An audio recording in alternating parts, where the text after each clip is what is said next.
Imagina esto, estás en medio de la selva amazónica. No hay senderos. No hay señales. Solo árboles gigantes que bloquean el sol, sonidos de animales que acechan en la oscuridad y el constante zumbido de insectos hambrientos. Para la mayoría de nosotros, sobrevivir un día sería un milagro. Ahora imagina ser un niño. Y no solo un día, sino 40 días completos. Esta no es una película de aventuras. Es una historia real que dejó al mundo sin aliento. El 1 de mayo de 2023, una avioneta Cessna despegó de Araraquara, una pequeña localidad en medio de la Amazonía colombiana. A bordo iban 7 personas, el piloto, 3 adultos y 4 niños indígenas de la comunidad Huitoto. Leslie de 13 años, Soleini de 9, Tien Oriel de 4 y la pequeña Christine de apenas 11 meses. Lo que debía ser un vuelo rutinario se convirtió en una pesadilla cuando la aeronave desapareció de los radares. 3 semanas después, los rescatistas encontraron los restos de la avioneta. El piloto y los 3 adultos, incluyendo a la madre de los niños, habían fallecido en el impacto. Pero los 4 pequeños no estaban allí. Solo quedaban huellas diminutas que se adentraban en la espesura de la selva. Imposible que sobrevivan, decían algunos expertos.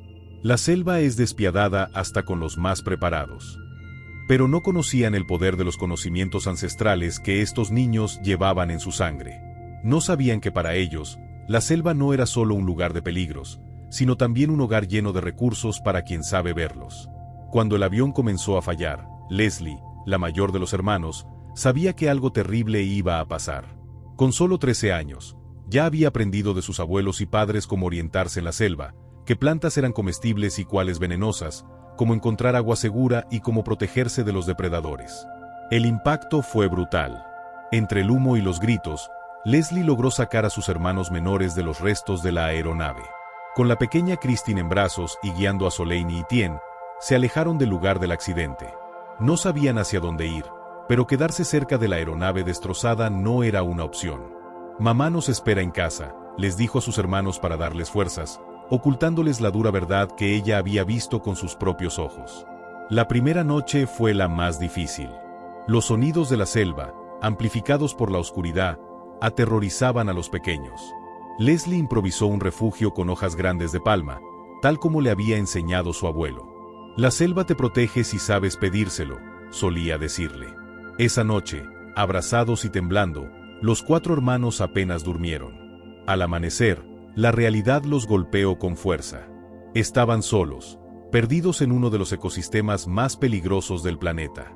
Fue entonces cuando Leslie tomó la decisión que probablemente le salvó la vida: no quedarse quietos esperando un rescate, sino moverse siguiendo los cursos de agua. «El agua siempre lleva a las personas», le había dicho su padre una vez. Y así comenzaron su increíble odisea.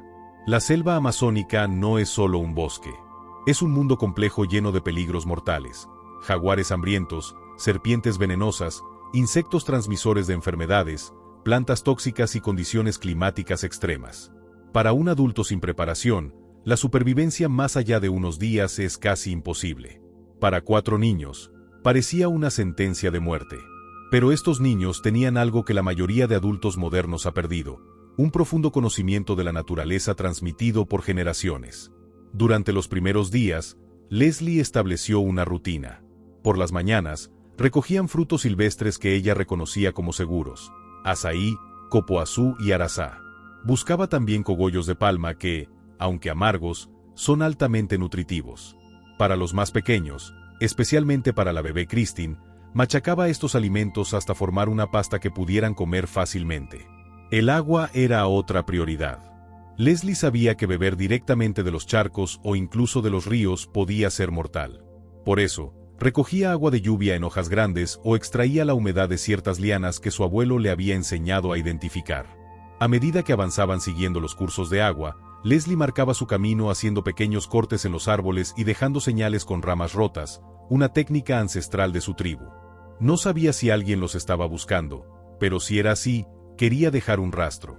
Los pies de los niños, acostumbrados a caminar descalzos en su comunidad, pronto se adaptaron al terreno hostil. Sin embargo, las heridas eran inevitables. Usando hojas de ciertas plantas con propiedades antisépticas, Leslie trataba los cortes y rasguños que todos sufrían a diario. Por las noches, El mayor peligro eran los depredadores. Los jaguares, aunque raramente atacan a humanos, pueden volverse agresivos si perciben debilidad. Leslie recordaba las historias de su pueblo sobre cómo los antiguos huitotos se protegían. El fuego era su mejor aliado. Pero hacer fuego en la selva húmeda sin herramientas es casi imposible. En su lugar, utilizó otra técnica. Recolectaba cierto tipo de hojas y resinas que, al quemarse lentamente, producen un humo que ahuyenta a los insectos y a muchos depredadores. Cerca de cumplirse 2 semanas desde el accidente, los recursos comenzaron a escasear. Los frutos que habían encontrado en abundancia al principio ya no aparecían con tanta frecuencia. Fue entonces cuando Leslie recurrió a conocimientos más avanzados, la pesca con trampas rudimentarias y la recolección de larvas e insectos comestibles. Utilizando fibras vegetales, construyó pequeñas trampas que colocaba en los riachuelos. Ocasionalmente lograban atrapar algún pez pequeño, un festín que compartían entre todos. Las larvas e insectos, aunque desagradables para muchos, son una excelente fuente de proteínas que las comunidades indígenas han consumido por siglos. Para los más pequeños, especialmente para Tien y Christine, el agotamiento comenzaba a ser evidente. Las largas caminatas bajo el sol abrasador o las lluvias torrenciales minaban sus fuerzas. Leslie decidió entonces construir una especie de camilla con lianas y ramas flexibles donde pudieran descansar mientras ella y Soleini la transportaban. A los 20 días de su odisea, ocurrió algo que cambiaría el curso de su aventura. Mientras buscaban refugio durante una tormenta, encontraron los restos de un campamento abandonado, una lona desgastada, una botella plástica y restos de una fogata. Era la primera señal de presencia humana que veían desde el accidente. Leslie tomó la botella, un tesoro invaluable para almacenar agua, y decidió quedarse cerca del lugar esperando que quizás sus dueños regresaran. Después de 2 días sin que nadie apareciera, continuaron su camino, pero ahora con la esperanza renovada de que no estaban tan lejos de la civilización como temían. Lo que no sabían era que, mientras ellos luchaban por sobrevivir día a día en la espesura amazónica, se había desplegado una de las operaciones de búsqueda más grandes en la historia reciente de Colombia. Más de 100 soldados y expertos en supervivencia peinaban la zona, apoyados por perros rastreadores y helicópteros. Las comunidades indígenas locales también se habían unido a la búsqueda, aportando su conocimiento del terreno. Pero la selva amazónica guarda bien sus secretos. Con una extensión comparable a la de Estados Unidos continental y una densidad de vegetación que puede hacer invisible a una persona a pocos metros de distancia, encontrar a 4 niños parecía una tarea imposible. Y mientras el mundo comenzaba a perder la esperanza, los 4 hermanos seguían avanzando, guiados por los conocimientos ancestrales y el inquebrantable espíritu de supervivencia de una niña de 13 años que se negaba a rendirse. El día 25 marcó un punto de inflexión en la odisea de los hermanos por la selva amazónica. La pequeña Christine, de apenas 11 meses, comenzó a mostrar signos de deshidratación severa. Sus labios estaban resecos, lloraba constantemente y rechazaba incluso el agua que Leslie le ofrecía con tanto esfuerzo. La desesperación se apoderó de Leslie. Recordó entonces una enseñanza de su abuela: cuando alguien está enfermo, la selva siempre ofrece una cura. Con la bebé en brazos y guiando a sus otros 2 hermanos, comenzó a buscar una planta específica que su abuela usaba para tratar la fiebre y la deshidratación. Después de horas de búsqueda, la encontró, unas pequeñas hojas verdosas con un tallo rojizo que crecían cerca de zonas húmedas. Machacó las hojas entre 2 piedras hasta formar una pasta acuosa que dio a beber a la pequeña. Para la noche, Christine había mejorado notablemente, bebiendo agua y aceptando pequeñas cantidades de alimento. Este conocimiento de plantas medicinales, transmitido de generación en generación en las comunidades Huitoto, no solo salvó la vida de Christine, sino que representa uno de los secretos más valiosos de la supervivencia indígena en la Amazonía. Las comunidades nativas han catalogado durante milenios las propiedades de miles de plantas, muchas de las cuales todavía son desconocidas para la ciencia occidental. Mientras tanto, la operación de rescate enfrentaba sus propios desafíos. Las intensas lluvias habían borrado muchos rastros y los helicópteros tenían dificultades para volar en condiciones de baja visibilidad. Fue entonces cuando la Operación Esperanza, como había sido denominada, recurrió a una estrategia inusual pero efectiva: altavoces aéreos. Helicópteros equipados con potentes altavoces sobrevolaban la zona reproduciendo un mensaje grabado por la abuela de los niños en su lengua nativa. El mensaje era simple pero poderoso: Leslie, Soleini, Tien, Christine, su abuela los está buscando. Quédense donde están, estamos viniendo por ustedes. En algún lugar de la espesura, Leslie escuchó un sonido distante y extraño. No podía distinguir las palabras, pero reconoció la voz de su abuela. Por un momento, pensó que era una alucinación, producto del cansancio y la desesperación. Pero Soleini también lo había escuchado. «Abuela nos está buscando», exclamó Soleini con los ojos iluminados por primera vez en semanas.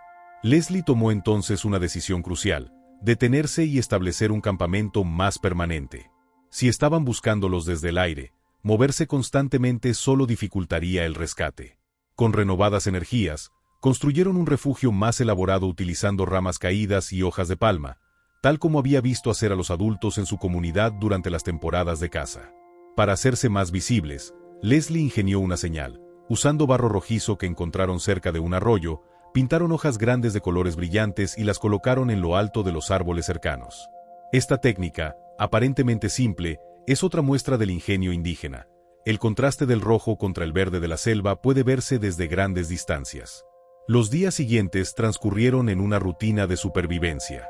Por las mañanas, Leslie y Soleini recolectaban alimentos mientras los más pequeños permanecían en el refugio. Por las tardes, todos participaban en actividades para mantenerse ocupados. Leslie enseñaba a sus hermanos canciones tradicionales de su pueblo y les contaba historias que sus abuelos le habían transmitido, historias que hablaban sobre la selva como un ser vivo que protege a quienes la respetan. Una de estas historias, la leyenda del espíritu del jaguar, cobraría un significado especial en su 30º día perdidos. Según cuenta la tradición Huitoto, el espíritu del jaguar guía a los perdidos de vuelta a casa, pero solo si demuestran coraje y respeto por la selva.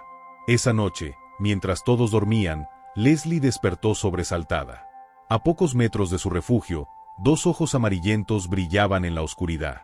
Un jaguar adulto los observaba en silencio. El miedo paralizó a la niña, que solo atinó a abrazar protectoramente a sus hermanos que seguían dormidos. Para sorpresa de Leslie, el jaguar no atacó. Después de unos minutos que parecieron eternos, el felino se dio media vuelta y desapareció en la espesura. Para muchos, esto sería solo un encuentro fortuito con un depredador no interesado en atacar. Para Leslie y su cosmovisión indígena, fue una señal. El espíritu del jaguar los había visitado y pronto encontrarían el camino a casa. Al día siguiente, con renovada determinación, decidió hacer algo arriesgado: trepar hasta la copa de uno de los árboles más altos para intentar ver algo más allá de la espesura. Esta técnica de orientación, utilizada por cazadores indígenas durante siglos, requiere no solo habilidad física sino un profundo conocimiento de qué árboles son seguros para escalar. Después de una ardua subida, Leslie logró alcanzar una altura considerable. Lo que vio la dejó sin aliento. A lo lejos, muy lejos aún, se distinguía el brillo plateado de lo que parecía ser un río grande. Y donde hay ríos grandes en la Amazonía, suele haber asentamientos humanos. Con esta nueva información, trazó un plan. Abandonarían su campamento temporal y se dirigirían hacia el río. Sería una caminata de varios días a través de terreno difícil, pero ahora tenían un objetivo claro. El viaje hacia el río fue quizás la parte más dura de toda su odisea. El terreno se volvía cada vez más pantanoso, dificultando el avance. Las provisiones escaseaban y las fuerzas comenzaban a flaquear. Para empeorar las cosas, las lluvias torrenciales no daban tregua, convirtiendo el suelo en un lodazal traicionero. Fue durante una de estas tormentas cuando ocurrió otro encuentro sorprendente. Buscando refugio bajo un árbol caído, los niños descubrieron algo inusual: una mochila desgastada y parcialmente enterrada en el lodo. Al abrirla, encontraron un verdadero tesoro: un machete oxidado, algunas galletas empapadas pero comestibles y, lo más valioso, una caja de fósforos envuelta en plástico que había mantenido su contenido seco. Este hallazgo, que para muchos podría parecer una coincidencia afortunada, para los Huitoto tiene otra interpretación.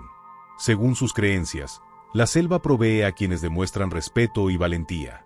La mochila abandonada, probablemente de algún cazador o explorador, era para ellos un regalo de la misma selva. Con el machete, Leslie pudo finalmente hacer lo que había deseado desde el primer día: encender un fuego. Esa noche, por primera vez en más de un mes, los 4 hermanos durmieron junto al calor reconfortante de una pequeña hoguera.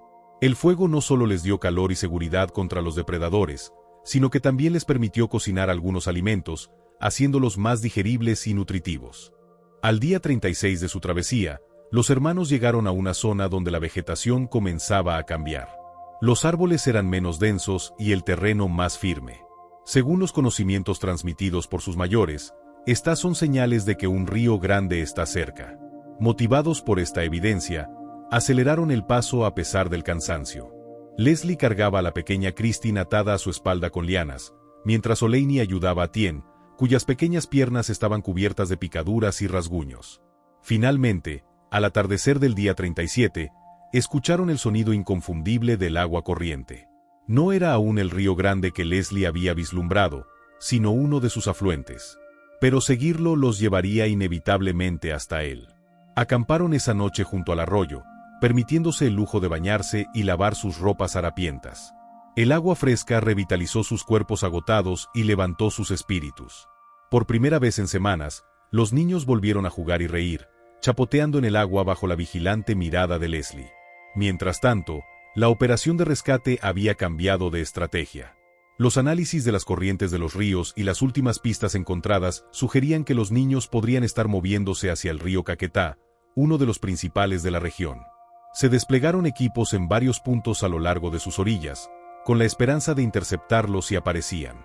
Lo que nadie imaginaba es que los pequeños sobrevivientes no solo estaban vivos contra todo pronóstico, sino que efectivamente se dirigían hacia donde los rescatistas estaban concentrando sus esfuerzos. La ancestral sabiduría de seguir los cursos de agua estaba a punto de dar sus frutos. En la mañana del día 38, continuaron su marcha siguiendo el arroyo. El terreno era ahora más favorable y avanzaban a buen ritmo. Leslie mantenía los ojos bien abiertos, buscando cualquier señal de presencia humana. Y entonces, al doblar un recodo del arroyo, vieron algo que hizo que sus corazones saltaran de alegría: restos de una fogata reciente. No estaban solos en la selva. Leslie, aplicando otra enseñanza de sus mayores, examinó cuidadosamente las cenizas. Estaban aún tibias, lo que significaba que quienquiera que hubiese estado allí, se había marchado hacía muy poco tiempo. Con energías renovadas, aceleraron el paso siguiendo las huellas que partían del campamento. Después de una hora de marcha, el arroyo finalmente desembocó en el majestuoso río Caquetá, con su caudal imponente fluyendo lentamente entre las riberas selváticas. Y allí, a lo lejos, vieron lo que parecía ser una pequeña embarcación amarrada a la orilla. Leslie, conteniendo la emoción, indicó a sus hermanos que se mantuvieran unidos y avanzaran con cautela. Después de tantos días en la selva, el encuentro con extraños, aunque deseado, también generaba cierto temor. A medida que se acercaban, distinguieron a 3 hombres alrededor de una fogata. Eran indígenas, probablemente pescadores locales. Leslie, reuniendo todo su coraje, decidió finalmente revelar su presencia. ¡Ayuda!, gritó con toda la fuerza que sus pulmones exhaustos le permitían. «Somos los niños del avión». Los pescadores, atónitos, no podían creer lo que veían. 4 niños fantasmales, desnutridos y harapientos, emergiendo de la selva como apariciones. Eran los niños de los que todo el país hablaba, los pequeños a los que muchos ya daban por muertos. Ese encuentro marcó el principio del fin de su increíble odisea. Los pescadores rápidamente les ofrecieron agua y alimento, mientras uno de ellos partía río abajo en la embarcación para dar aviso a las autoridades. La noticia se propagó como fuego. Los encontraron. Están vivos. Y así, después de 40 días de lucha incansable contra uno de los entornos más hostiles del planeta, los 4 hermanos indígenas estaban a punto de regresar a la civilización, trayendo consigo una historia de supervivencia que desafía toda lógica moderna y reivindica la sabiduría ancestral de los pueblos originarios de la Amazonía. El reencuentro de los 4 niños con la civilización fue un momento cargado de emociones contradictorias. Por un lado, la alegría inmensa de saber que su odisea había terminado. Por otro, el miedo a lo desconocido y la tristeza al enterarse finalmente de que su madre y los otros adultos habían perecido en el accidente. Los pescadores que los encontraron los llevaron hasta su pequeña comunidad ribereña, donde fueron recibidos como auténticos héroes. Noticias de su hallazgo se transmitieron por radio hasta el cuartel general de la Operación Esperanza. En cuestión de horas, un helicóptero de rescate aterrizaba en un claro cercano al pueblo. El estado de salud de los niños, aunque preocupante, era sorprendentemente mejor de lo esperado. Presentaban desnutrición moderada, deshidratación, anemia y múltiples lesiones cutáneas por picaduras de insectos y rasguños. Pero considerando los 40 días en condiciones extremas, los médicos no podían salir de su asombro. Es casi imposible que hayan sobrevivido tanto tiempo, especialmente los más pequeños, comentó uno de los médicos del equipo de rescate. Lo que estos niños han logrado desafía todos nuestros conocimientos sobre supervivencia en la selva. El traslado hacia Bogotá fue inmediato. Los 4 hermanos fueron llevados al hospital militar, donde un equipo multidisciplinario los esperaba. Allí, mientras sus cuerpos se recuperaban, comenzaron a conocerse los detalles de su increíble historia de supervivencia. Leslie, finalmente a salvo y rodeada de adultos que se hacían cargo de la situación, pudo por fin permitirse ser nuevamente una niña de 13 años. Lloró desconsoladamente cuando le confirmaron el fallecimiento de su madre, pero encontró consuelo en el abrazo de su abuela, quien había viajado hasta Bogotá para reencontrarse con sus nietos. Los médicos, científicos y expertos en supervivencia que entrevistaron a los niños una vez que estuvieron en condiciones de hablar, quedaron maravillados ante los conocimientos y técnicas que habían empleado para mantenerse con vida. Lo que más me impresiona, comentaba un antropólogo especializado en comunidades amazónicas, es cómo estos niños aplicaron conocimientos que muchos consideraríamos primitivos y demostraron que son, en realidad, altamente sofisticados y efectivos. La construcción de refugios temporales utilizando solo materiales de la selva, las técnicas para recolectar agua segura, los métodos para orientarse siguiendo cursos de agua, las estrategias para ahuyentar depredadores. Cada detalle revelaba un sistema de conocimientos profundamente adaptado a uno de los entornos más desafiantes del planeta. Pero quizás lo más impresionante no fueron los conocimientos técnicos, sino los aspectos culturales y espirituales que sustentaron su supervivencia.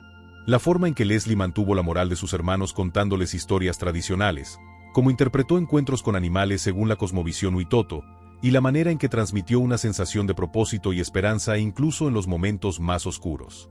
A medida que la noticia de su rescate se extendía, su historia capturó la atención mundial. Periódicos, televisiones y redes sociales de todos los continentes se hacían eco del milagro en la selva. La imagen de los 4 niños, especialmente la de Leslie cargando a su hermana menor, se convirtió en un símbolo de resiliencia humana. Pronto comenzaron a llegar solicitudes de entrevistas, ofertas para libros y documentales, e incluso propuestas para películas basadas en su historia. Pero la familia y las autoridades indígenas fueron firmes. Los niños necesitaban tiempo para sanar, tanto física como emocionalmente. La tribu Huitoto celebró ceremonias tradicionales de agradecimiento a la selva por haber protegido a sus hijos y por haberles permitido demostrar al mundo la validez de sus conocimientos ancestrales. Estas ceremonias, lejos de las cámaras y los micrófonos, representaban la verdadera celebración según su cultura. Esta historia nos ha dado una lección que trasciende fronteras y culturas. Nos ha mostrado que en la aparente fragilidad de la infancia puede habitar una fuerza inquebrantable, y que en los conocimientos que muchas veces menospreciamos como primitivos reside una sabiduría que podría ser clave para nuestro futuro como especie. Lo que estos niños lograron nos obliga a replantearnos qué significa realmente ser civilizado en un mundo que cada día se aleja más de sus raíces naturales. En los meses siguientes, equipos de psicólogos especializados en trauma infantil trabajaron con los niños, siempre respetando su contexto cultural. De manera sorprendente, descubrieron que los pequeños mostraban una capacidad de recuperación psicológica extraordinaria. La narrativa cultural que rodea su experiencia parece haber actuado como un factor protector, explicaba una de las psicólogas. Para estos niños, lo que vivieron no fue solo una tragedia, sino también una prueba espiritual que superaron con éxito. Esta interpretación les ayuda a integrar la experiencia de manera saludable. Leslie, quien cargó con la mayor responsabilidad durante la odisea, fue quizás quien más cambió tras la experiencia.